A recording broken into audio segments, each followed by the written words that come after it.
Estamos no ar! Esse é o Direto do Paddock, diretamente do Salão Internacional do Automóvel em São Paulo. Motorsport.com também aqui presente nesse dos eventos mais especiais do ano para você que curte carros. E também o Direto do Paddock é um oferecimento de Mint, Bitcoin e criptomoedas. Invista na Mint, a plataforma cripto do BTG Pactual. Ao meu lado, aqui você já observa Isa Fernandes comigo para a gente comentar aí sobre esse dia de mídia da Fórmula 1 que encara a sua penúltima etapa de 2025, já está acabando. Mas tudo isso para falar sobre o dia de mídia, as entrevistas dos pilotos e, obviamente, o assunto principal ali, o prato principal dessa quinta-feira lá em Losail, né, é o clima, né, o ambiente antes da decisão, daqui que pode ser o fim de semana que a gente vai ter um novo campeão ou não. Isso aí para você que está assistindo a gente, né, que vai decidir aí, se quiser colocar o seu palpite já aqui na área de comentários, está tudo certo. Isa, primeiramente, uma boa tarde a você. Foi falado, a gente inclusive falou nos nossos programas, né, sobre essa questão de se a McLaren tinha que favorecer alguém ali, ou algum piloto, no caso o Norris, que pode ser campeão esse fim de semana. Isso também foi assunto lá em Losail com os pilotos da McLaren, não é mesmo? É verdade. Boa tarde, Eric, para todo mundo que está assistindo a gente. Foi um dos principais assuntos, né? Principalmente depois da desclassificação da McLaren lá em Las Vegas, que deixou a situação igual para Verstappen e Piastri. E aí veio o questionamento. A McLaren vai priorizar o Norris? Vai pedir para o Piastri ajudar o Norris, né? E aí todo mundo ali da McLaren foi questionado sobre isso, o Lando Norris, o Oscar Piastri, e aí o Piastri falou o seguinte: olha, a gente teve uma conversa bem rápida sobre isso e a resposta é não vai acontecer esse benefício aí, essa ajuda para o Lando Norris. E aí ele continua dizendo: você sabe que ainda estou empatado em pontos com o Max e que ainda tenho uma boa chance de vencer se as coisas acontecerem do meu jeito. Então, é assim que vamos agir. E aí o Norris disse o seguinte, né? Acho que os dois são tão bons quanto um ao outro em relação a Verstappen e Piastri. Eu sei do que Max é capaz e acho que Oscar é capaz exatamente do mesmo que o Max pode fazer. Então não. Os dois têm vantagens e desvantagens. O Max por estar em outra equipe e Oscar por estar no time campeão. Então, cada um tem os seus prós e contras. E aí o André Stella, né, o chefe de equipe da McLaren, também completou falando: Não há motivo para isso, né? Para poder deixar de lado ali as regras papaya. E fala o seguinte: no gerenciamento de pilotos, né, não há motivo para mudarmos. Sempre dissemos que, desde que a matemática não diga o contrário, deixaríamos que os dois pilotos lutassem por sua chance na vitória final. E é assim que será no Qatar. Perfeito. Então agora, né, faz sentido, pelo menos, né, dentro dessas regras que eles colocaram, chegar agora e falar que vai ter um favorecido seria muito estranho. Inclusive Max Verstappen falou sobre isso, mas a gente vai segurar um pouquinho a fala do tetracampeão mundial, né, sobre essa questão, para falar que também a McLaren até de alguma maneira conseguiu algo nos bastidores aí. Parece que a FIA vai meio que repensar sobre a regra que desclassificou os dois pilotos lá em Las Vegas, né, Isa? É verdade. Para quem acompanhou, né, todo o rolê da desclassificação das duas McLarens, sabe que a McLaren tentou de forma efusiva justificar que não foi intencional o desgaste excessivo da prancha, mas a FIA não levou em consideração. Ela até entendeu que realmente não houve ali a intenção de burlar as regras, mas não tinha nada o que fazer. Então tinha que usar a punição, que é a desclassificação dos dois carros que estavam irregulares. E aí o André Stella, mais uma vez, falou o seguinte, né? Ele trouxe que, ao contrário das regras esportivas ou financeiras, não há proporcionalidade na aplicação de penalidades por infrações ao regulamento técnico. A própria FIA admitiu que essa falta de proporcionalidade deve ser abordada no futuro para garantir que infrações técnicas menores e acidentais com benefícios mínimos ou sem desempenho não leve a consequências desproporcionais. Então aí, né, provavelmente para o ano que vem a FIA deve estudar uma mudança então nessas regras, porque a punição ela é ela era preta e branca, né? Preto e branco. Preto no branco. Preto no branco, exatamente. Se estava fora ali das especificações mínimas obrigatórias, está desclassificado. E então a McLaren tenta nessa justificativa de como no caso deles não foi intencional e foi muito por conta das condições de pista e o fim de semana completamente conturbado, eles acharam exacerbada a desclassificação. E aí também tem uma informação interessante que o The Race apurou que a FIA, antes mesmo de acontecer o que aconteceu com a McLaren, ela já pensava em introduzir alguns métodos ali para 26, para que, principalmente durante as corridas com chuva, não aconteça esse desgaste excessivo da prancha de forma não intencional. Então, ela já está tomando algumas medidas para evitar que as equipes e os carros sofram desse desgaste, sem que eles ali tenham realmente feito o cálculo errado ou qualquer coisa do tipo.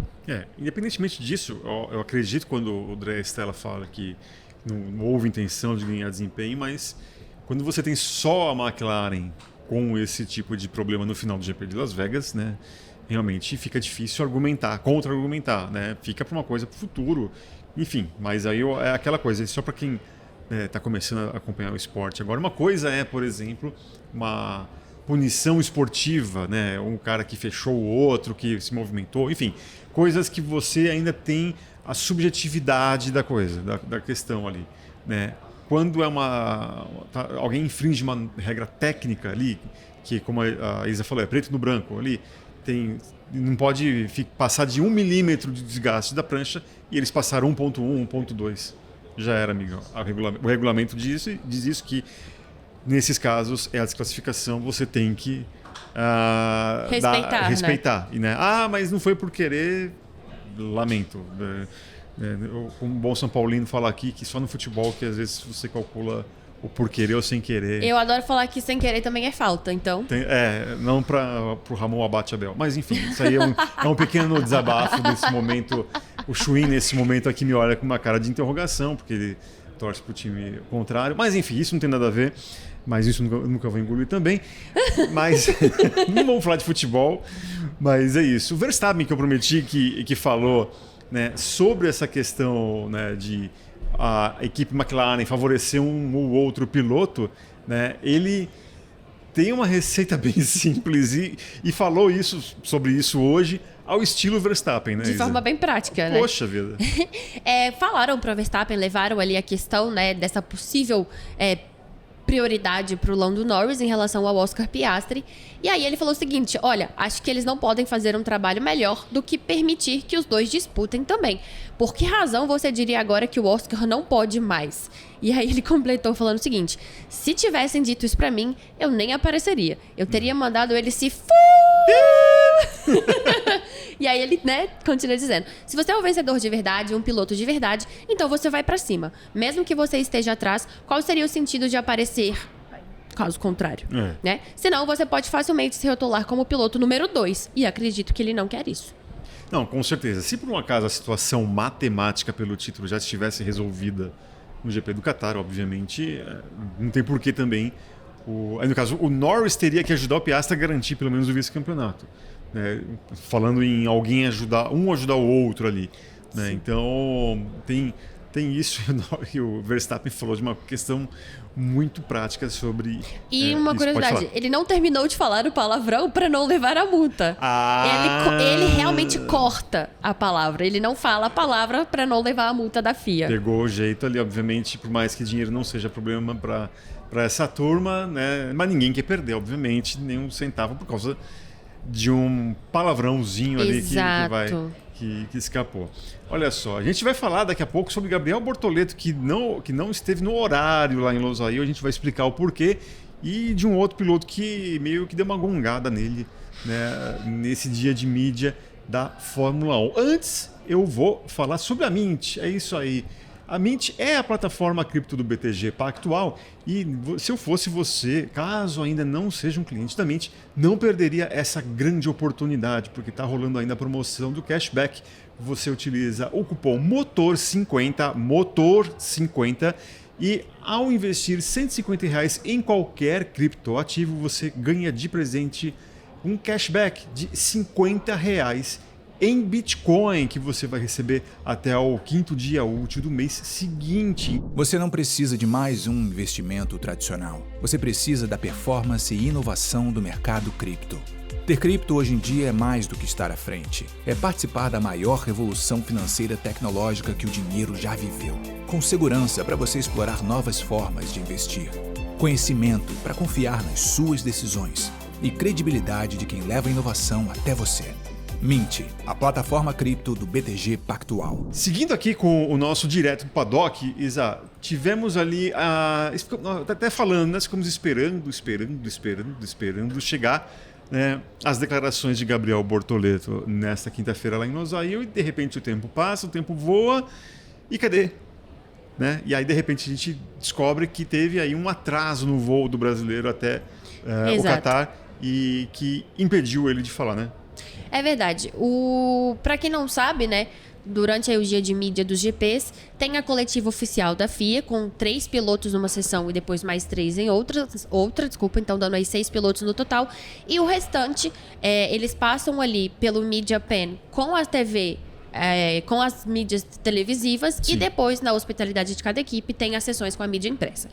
E aí é por ordem de classificação no campeonato. Então, como a Sauber é a última, os 2 pilotos da Sauber abrem o dia de mídia.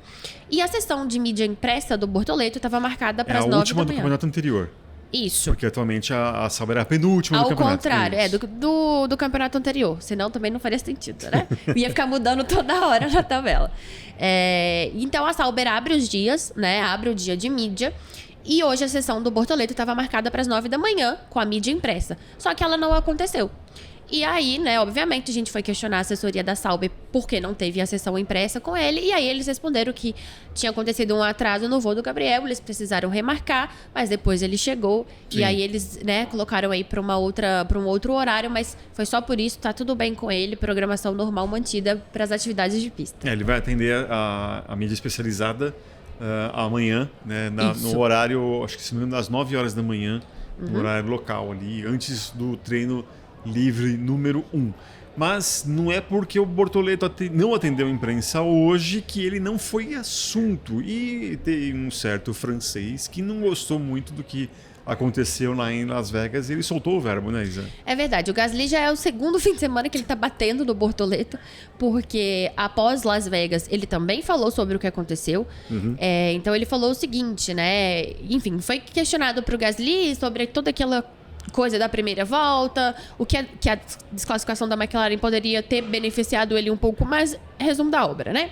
E aí ele virou e falou assim: até agora, Gabi Bortoleto fez uma temporada muito boa, mas neste momento isso não deveria acontecer, aquela batida. Ele começou com pneu duro, em último, ele não errou por alguns metros, então acho que ele afetou a corrida do Stroll e afetou a minha. Nós sempre preferimos não focar nos resultados, mas de certa forma ele custou oportunidades de pontos para alguns outros pilotos.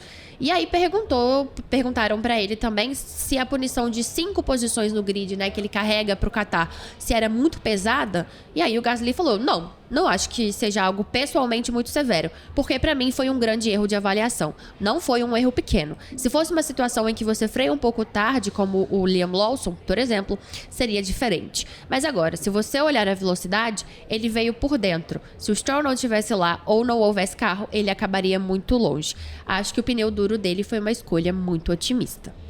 Perfeito. E, obviamente, quando eu falei que o Bortoleto não falaria para nós daqui, né? Mas ele atende também, ele conseguiu atender algumas mídias de TV, né? E também tem declarações dele, pode falar. Não, é só para finalizar, justificando que o Gasly fala: eu sei que não foi intencional, né, o que aconteceu, que foi realmente ali uma coisa que acontece de um erro de cálculo, porque senão depois o pessoal vai lá no Instagram do Gasly fazer vampetaço. É isso aí.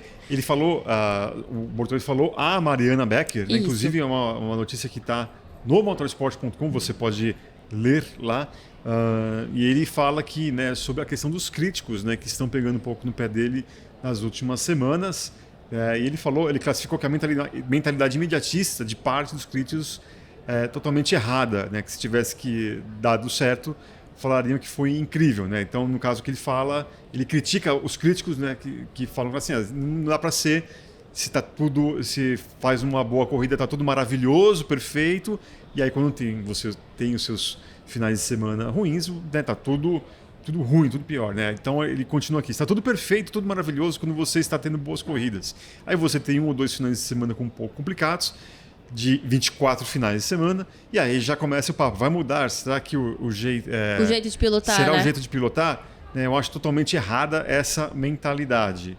Né? E aí, eu acho que é isso. Depois ele comenta aqui outras coisas, mas eu convido você também a dar uma olhadinha. Obviamente amanhã, nessa sexta-feira, você pode ter mais detalhes do que o piloto brasileiro vai falar. Tem mais alguma coisa sobre o assunto Bortoleto, Gasly e Companhia Limitada que eu deixei passar, Isa? Não, né? é isso aí. E por falar em cornetas, né, não tem melhor quem faça isso do que ele, né? Helmut Marko, porque para quem não acompanhou o noticiário da Fórmula 1, ontem, quarta-feira, a Aston Martin anunciou que Adrian Newey será o chefe da equipe, sim, o team principal da Aston Martin. Team principal. A partir de 2026. E o Helmut Marko, que trabalhou muito tempo com o Adrian Newey, falou sobre este assunto. O que ele disse, Isa? Exatamente. Ele falou assim, olha, primeiro a gente precisa esperar para ver como isso vai se desenvolver na prática. Sem dúvida, ser, né, chefe de equipe não é o ponto forte do Adrian Newey. Sua grande força está no design, na preparação do carro, na qualidade da produção e no desenvolvimento de um carro. Mas me surpreende muito que agora ele vá se orientar mais para o papel de chefe de equipe. O forte dele, obviamente, o que se destacou nas últimas décadas é justamente de criar as melhores máquinas da Fórmula 1. A gente vai falar daqui a pouquinho sobre Lewis Hamilton, mas antes eu volto a falar aqui, tá passando o QR Code na sua tela. Fique ligado também no link na descrição para você baixar gratuitamente o aplicativo da Mint, porque além da promoção que eu falei agora há pouco aqui, do cashback, você também tem ali no aplicativo mecanismos de se orientar ali com grandes informações, muitas informações. Tem podcasts ali sobre o mercado das criptomoedas, além da promoção do cashback que eu falei agora há pouco. Então, baixe o aplicativo aí, QR Code na tela, link na descrição para você não perder. Isa, Oi. Olha, temos aqui também não sei se um arrependido, mas não arrependido. Não arrependido de ter ido para essa equipe, mas meio que arrependido pelo do que disse. Falou recentemente. De quem que eu estou falando? Dele, heptacampeão mundial, Lewis Hamilton, que também abriu o coração nesta quinta-feira, né, lá em Losail. O que disse o grande Lewis Hamilton? Pois é. O Hamilton, depois do GP de Las Vegas, né, ele falou que não estava ansioso pro próximo. Aí as pessoas falaram assim, o repórter perguntou para ele, pro próximo fim de semana? E ele disse, não, pro próximo ano. E aí todo mundo ficou, ué, o que tá acontecendo, né? E aí hoje ele foi questionado sobre isso. Claro, ele era um dos pilotos que estava em um dos grupos da coletiva. E aí perguntaram pra ele se ele queria falar a respeito do que ele tinha dito, né? De não estar ansioso para a próxima temporada. E aí ele falou, olha, eu ficaria surpreso se os outros pilotos estivessem empolgados com o próximo ano no final de uma temporada, porque normalmente não se tem muita energia no fim de um ano.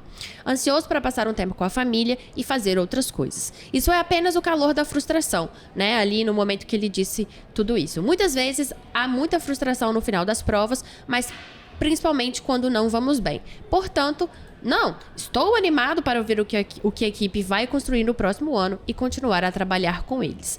E aí também perguntaram para ele se ele se arrependia, né, de deixar a McLaren. Aí ele disse o seguinte, não me arrependo da decisão que tomei, sei que leva tempo para construir e crescer dentro de uma equipe, e eu esperava isso.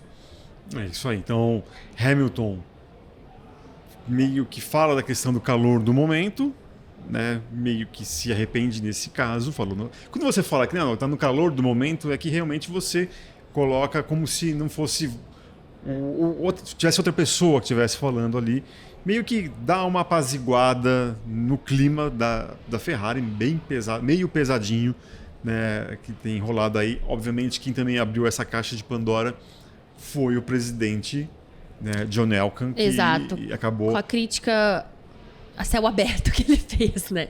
Sim, sim. Mas é isso. Então, vamos ficar de olho ali, né? Vale lembrar que nesse fim de semana teremos corrida sprint, né? Vamos aqui dar os horários, inclusive, para a galera não perder. Eu já estou abrindo aqui, se quiser. Tá. Já vejo aqui. Quem sabe faz ao vivo, bicho. É isso aí. Olha só. Primeiro treino livre, o único treino livre, né? A partir das 10h30 da manhã dessa sexta-feira. O quali da sprint acontece às 2h30 da tarde, mais conhecido como 14 horas e 30 minutos. No sábado, né, o dia da Fórmula 1 é iniciado com a corrida sprint a partir das 11 horas da manhã. Mais tarde, a classificação, né, o treino de classificação, às 3 horas da tarde. Dá tempo depois do quali da corrida sprint, do quali da Fórmula 1, você assistiu o quali, assistiu o Q4 e depois pode assistir o jogo aí que vai ter depois lá no sábado, que eu não me importo. E aí, domingo, né, o GP do Qatar de Fórmula 1, a partir das 13 horas, mais conhecido como 1h da tarde, a penúltima etapa do campeonato de 2025. Então, é isso aí. Isa, obrigado pela companhia aqui nessa jornada. A gente vai dar uma circulada aqui no Salão Automóvel, porque está muito legal. Você que está curioso em visitar aqui no AMB os carros, as marcas e tal, até domingo, fique ligado, né? Então, dê uma passadinha aqui nos estandes aqui, né, aqui do Salão Internacional. Tem que falar internacional, Salão Internacional do Automóvel. E é isso. Então, fique ligado. E mais uma vez, vai passar mais uma vez aí o QR Code na tela para você baixar o aplicativo da Mint, e também fique ligado na descrição para você pegar o link para você baixar o aplicativo e também não perder essa promoção muito bacana do cashback, R$50 de cashback para você que for investir, né, R$150 em sua primeira aplicação ali em qualquer criptoativo. Você ganha de presente até o 5º dia útil do mês subsequente, tá legal? O Direto do Paddock fica por aqui. Eu espero vocês nos nossos programas aqui até o fim de semana, durante o fim de semana. Um grande abraço a todos. Tchau, tchau.